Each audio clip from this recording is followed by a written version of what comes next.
নমস্কার বন্ধুরা, আমি সোনামণি। সোনা স্টেনবো ফোর্সে সবাইকে স্বাগত। গরমটা কিন্তু বেশ জমিয়ে পড়েছে। গরমে টক দই আমাদের শরীরের জন্য ভীষণ উপকারী। তাছাড়া রান্নার অনেক রেসিপি তৈরি করতে আমরা টক দই ব্যবহার করে থাকি। তাই আজকের রেসিপি টক দই।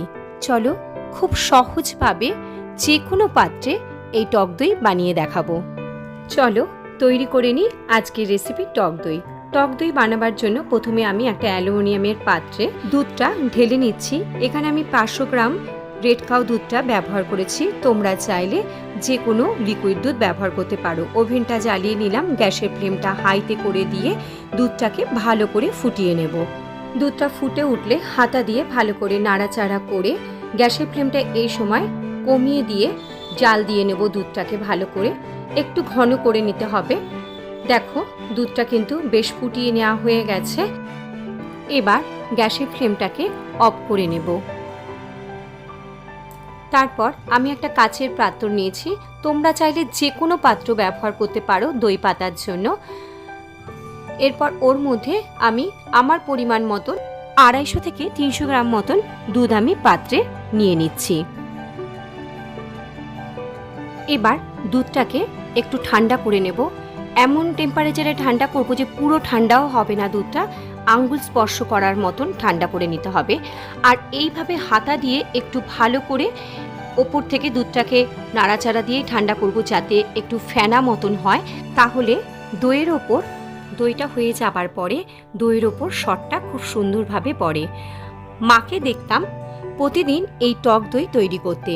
মায়ের কাছ থেকে শেখা এই টক দইয়ের রেসিপি। শরীরের ফ্যাট কমানোর জন্য কিন্তু এই ঘরে পাতা টক দই কিন্তু ভীষণ উপকারী। একটু ঠান্ডা করে নেওয়া হয়ে গেল। আঙুলটা ডুবিয়ে দেখব, হ্যাঁ আঙুলটা ডোবানো যাচ্ছে, পুরো কিন্তু ঠান্ডা হয়নি। এবার নিয়ে নিচ্ছি 2 টেবিল চামচ এখানে টক দই। মানে এটাও আমার হাতে তৈরি করা টক দই। সেই টক দই থেকে আমি 2 টেবিল চামচ টক দই নিয়ে নিলাম। সেটাকে ভালো করে একটু ফেটিয়ে মিহি করে নেব টক দইটা, যাতে দানা দানা না থাকে। চামচের সাহায্যে আমি টক দইটাকে মিহি করে নিচ্ছি। এবার টক দইটাকে আমি ওই দুধের মধ্যে মিশিয়ে দিচ্ছি। ভালো করে চামচ দিয়ে নাড়িয়ে দুধটার সাথে দইটাকে মিশিয়ে নেব। তোমরা এইভাবে খুব সহজেই ঘরে রেগুলার টক দই তৈরি করে নিতে পারো।